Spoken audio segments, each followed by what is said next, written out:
రేవంత్ రెడ్డి గారి పదజాలం గురించి, అతని భాష గురించి ఒక కాంట్రవర్సీ ఎప్పుడు కూడా నడుస్తూ ఉంటుంది. అంటే రేవంత్ రెడ్డి గారు చేసే కామెంట్స్ అట్లా ఉంటాయి, ఆయన మాట్లాడే కొన్ని సందర్భాలలో బూతులు అవి కూడా అట్లా ఉంటాయి.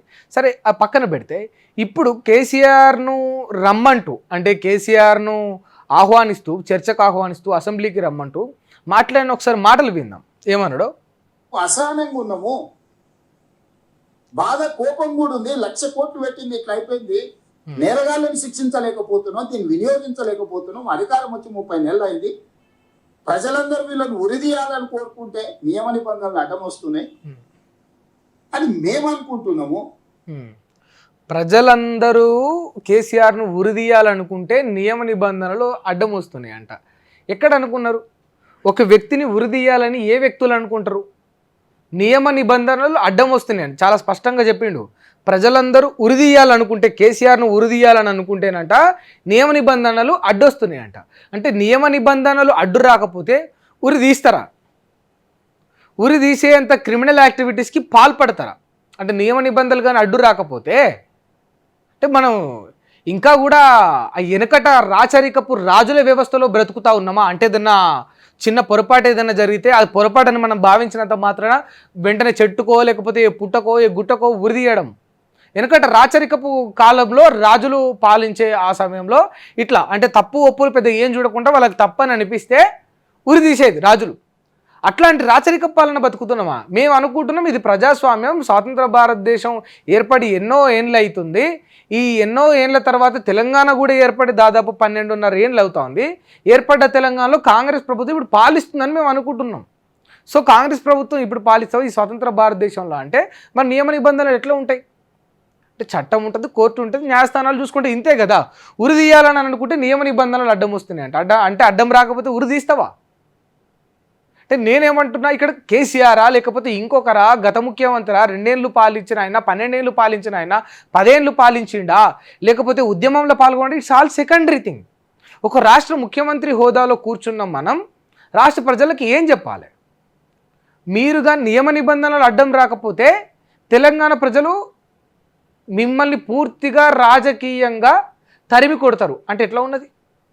నియమ నిబంధనలు అడ్డం వచ్చినా రాకున్నా కూడా రాజకీయంగా మళ్ళీ ఎప్పుడు కూడా ప్రజల వైపు ఓట్లు అడుగుకునే పరిస్థితి బీఆర్ఎస్ పార్టీకి ఉండదు, కేసీఆర్కు ఉండదు. అంటే ఎట్లా ఉన్నది?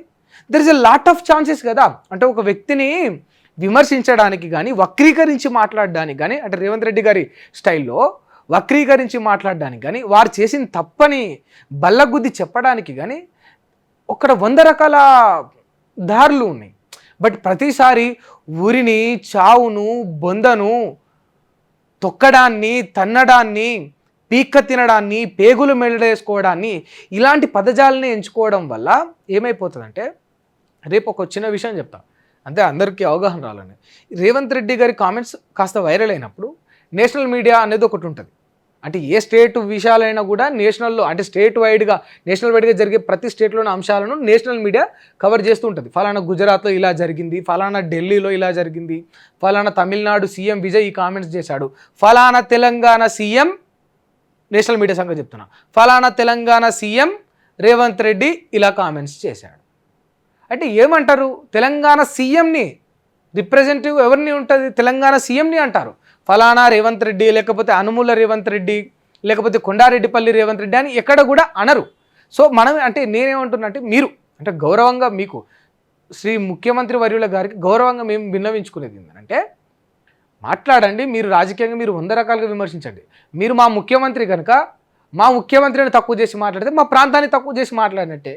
రేపన్నా నేషనల్ మీడియానో ఓ పక్క రాష్ట్రంలో మా ముఖ్యమంత్రి ఇజ్జత్ తీస్తే మా ప్రాంతం యొక్క ఇజ్జతి పోయినట్టే. సో మీకు ఎంత హుందాతనం ఉంటే ఈ రాష్ట్రానికి అంత హుందాతనం ఉంటుంది. ఆ హుందాతనాన్ని కాపాడుకోవాల్సిన బాధ్యత మీ మీద ఉంటుంది. సో క్రిమినల్ యాక్టివిటీస్కి కానీ, ఇలాంటి క్రిమినల్ కార్యాచరణలు కానీ మనం పాల్గొనకూడదు. ఎందుకంటే గతంలో చూసినాం, ఇప్పుడు మిలిటెంట్ యాక్టివిటీ చేయాలని బాల్క సుమన్ అన్నాడు. ఏది? రైతులకు సంబంధించి, సింగరేణి కార్మికులకు సంబంధించి పోరాడాలి, అట్లా తగలు పెట్టాలి, కాలు పెట్టాలి, కూలగొట్టాలి అన్నందుకు తీసుకుపోయి జైల్లో పెట్టారు కదా. మరి మాకు కానీ ఇప్పుడు నియమ నిబంధనలు అడ్డు రాకపోతే ఉరి తీస్తాము అని మీరంటే, ఇప్పుడు చూడండి ఏమన్నాడు? ప్రజలందరూ వీళ్ళని ఉరిదీయాలని కోరుకుంటే నియమ నిబంధనలు అడ్డం వస్తున్నాయి అని మేము అనుకుంటున్నాము. నియమ నిబంధనలు ఇంత స్పష్టంగా చెప్తా ఉండు. అంటే ఇప్పుడు మిలిటెంట్ యాక్టివిటీకి నియమ నిబంధనలు అడ్డం రాకపోతే ఉరిదీస్తానని పెద్ద తేడా ఏం లేదు కదా. అంటే ఎవరైనా సరే వాటెవరి బల్కసుమనా లేకపోతే రేవంత్ రెడ్డియా ఇంకోరా అనే సమస్య కాదు. మనం ప్రజల ఒక యాజ్ ఏ రిప్రజెంటేటివ్గా ఉన్నప్పుడు మనం ఏం మాట్లాడలేం. మన భాష ఎంత ముఖ్యం, మనం కూర్చున్న కుర్చీ యొక్క హుందాతనాన్ని కాపాడుకోవాల్సిన అవసరం ఎంత ఉన్నది. అంటే ఇంత పెద్ద క్రిమినల్ యాక్టివిటీస్కి పాల్పడతారా నియమ నిబంధనలు అడ్డు లేకపోతే? పాల్పడతారా? ఎందుకు అని నేను ఇప్పుడు కాళేశ్వరం ప్రాజెక్టు గొప్పదా మంచిదా చెడ్డదా అనే డిస్కషన్ కూడా సెకండరీ. సరే మొత్తం 1,00,000 కోట్లు అంటే అక్కడ ప్రాజెక్టు కనిపిస్తూ ఉంది, నీళ్లు ఉన్నాయి, సరే దాన్ని ఎట్లా వాడుకుంటారు ఏమనే దానికి హరీష్ రావు కొన్ని రకాలుగా సవాళ్ళు కూడా విసిరిండ్రు. అంటే నన్ను ఇరిగేషన్ మినిస్టర్గా చేయ ఒక 3 నెలల్లో నీళ్ళు ఎట్లా వాడాలో నేను చూపిస్తా అని కౌంటర్కి ఇచ్చిండు. బట్ రాజకీయంగా ఒకరినొకరు విమర్శించుకుంటారు. సో నేనేమంటా అంటే అట్లా హెల్తీగా ఉండాలి.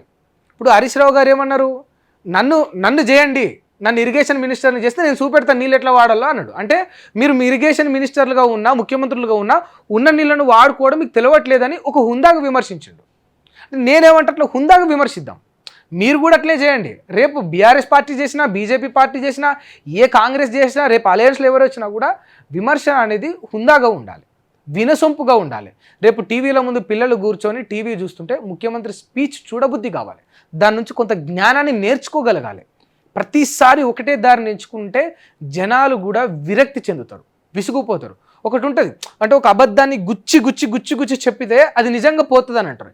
ఎస్, నిజంగా అబద్ధాన్ని గుచ్చి పదే చెప్తే అది నిజంగా జనాల మెదడులో నాటబడుతుందేమో. కానీ ఒక బూతును పదే పలికితే అది వినసొంపుగా మాత్రం మారదు, విరక్తిగా మారుతుంది. అప్పుడప్పుడు బూతులు వాడాలనుకున్నటువంటి కూడా విరక్తి వస్తుంది. అంటే దయచేసి అంటే నేనేమంటున్నా, చాలామంది రోడ్ల మీద మాట్లాడుతూ ఉంటారు కదా, ఆ భాషను మనం దూరం పెడదాం. సమయం సందర్భం అవసరం వచ్చింది, నిజంగా అంత దాని రిక్వైర్మెంట్ ఉందని ఈ మాట అనకపోతే తప్ప అక్కడ సమస్య తీరదు అన్న చోటానండి. కానీ ఇప్పుడు పిల్లలు చూసే కాడ, స్కూల్ పిల్లల దగ్గర, గవర్నమెంట్ టీచర్స్ దగ్గర, గవర్నమెంట్ ఎంప్లాయీస్ దగ్గర, మహిళా సంఘాల మీటింగ్ దగ్గర కూడా ఇలాంటి పదజాలాన్ని వాడడం ద్వారా వాళ్ళకు కూడా అధ్వానంగా అనిపిస్తుంది, మంచిగా అనిపించదు. డెఫినెట్ అన్కంఫర్టబుల్గా వాళ్ళు ఫీల్ అవుతూ ఉంటారు. 10th క్లాస్ స్టూడెంట్స్ దగ్గర ఎలాంటి మాట్లాడారు గతంలో. అంటే ఇప్పుడు చూసి ఇప్పుడు వాంటెడ్గా అనట్లేదు, ఇది విరక్తి చెంది ఇంకా కూడా మనం అడగకపోతే ఇది మనకే మంచిది కాదు, మన ప్రాంతానికి మంచిది కాదు, మన రాష్ట్ర ముఖ్యమంత్రి గారి ఈ యొక్క గౌరవ మర్యాదలకు కూడా మంచిది కాదన్న ఉద్దేశంతో అంటే మేము గుర్తు చేస్తాం. అంటే మనం అంత పెద్ద క్రిమినల్లం కాదు, మరి అంత పెద్ద క్రిమినల్ యాక్టివిటీ చేస్తారా, అంత క్రిమినల్ మైండ్స్ తోటి ఉన్నారా అనే ఒక భయాందోళన కూడా జనాల్లో క్రియేట్ అవుతా ఉంది. ఒక వ్యక్తిని ఉరిదీయాలి అన్న ఆలోచన ఎవరికి వస్తుంది? ఎంత పెద్ద తప్పు చేసినా కూడా. సరే కేసీఆర్ అంత పెద్ద తప్పు చేసిండు లేదా అనేది సరే ప్రజలు డిసైడ్ చేస్తారు, అది ఎన్నికలు డిసైడ్ చేస్తాయి. గతంలో ఓడగొట్టిండ్రు, దే ఆర్ ఆల్రెడీ డిసైడెడ్, వాళ్ళు డిసైడ్ అయ్యిండ్రు, డిసైడ్ చేసిండ్రు, ఇట్స్ ఇనఫ్. ఇప్పుడు తదుపరి కార్యాచరణ ఏంది? ప్రజాపాలన, కాంగ్రెస్ యొక్క ఉద్దేశం. ఇంకా కూడా ప్రజలు నిర్ణయం ఇచ్చేసిన తర్వాత, ప్రజలు తీర్మానం ఇచ్చేసిన తర్వాత కూడా ఇంకా ఉరిదీస్తా, ఇంకా నరికేస్తా, ఇంకా తోలు తీస్తా, ఇంకా సంపేస్తా, తొక్కేస్తా, బొంద పెడతా అంటే కూడా బాగుండదు. మాకు వినాలని ఉంటుంది. ఇంత బడ్జెట్ ఈ రంగానికి కేటాయించడం, ఈరోజు ముఖ్యమంత్రి గారు ఒక ప్రెస్ మీట్ పెడితే ఇంత బడ్జెట్ ఈ రంగానికి కేటాయించడం అని వినాలని ఉంటుంది, చాలా బాగా అనిపిస్తుంది. ఇంత బడ్జెట్ ఫీజు రియంబర్స్మెంట్ కేటాయించడం, ఇగో ఫీ రియంబర్స్మెంట్ క్లియర్ అయిపోతుంది, విద్యార్థులు ధైర్యంగా కాలేజ్ ఎగరేసుకొని కాలేజీలకు పోయి మీ సర్టిఫికెట్లు తెచ్చుకోండి అని ముఖ్యమంత్రి గారు ఒక స్టేట్మెంట్ పాస్ చేస్తే వినాలని కొన్ని వేల లక్షల మంది విద్యార్థులు ఎదురు చూస్తూ ఉన్నారు. అట్లాంటి స్టేట్మెంట్స్ పాస్ చేయండి. పీపుల్కి అవి కావాలి, they are waiting for that.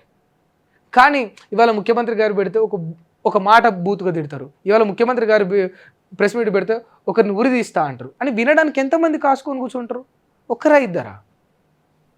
So అంటే అది మారితే మనకు మంచిది, మన సమాజానికి మంచిది, మన తెలంగాణకు మంచిది, మీ స్థాయికి మీ కుర్చీకి మంచిదని చెప్తున్నాను.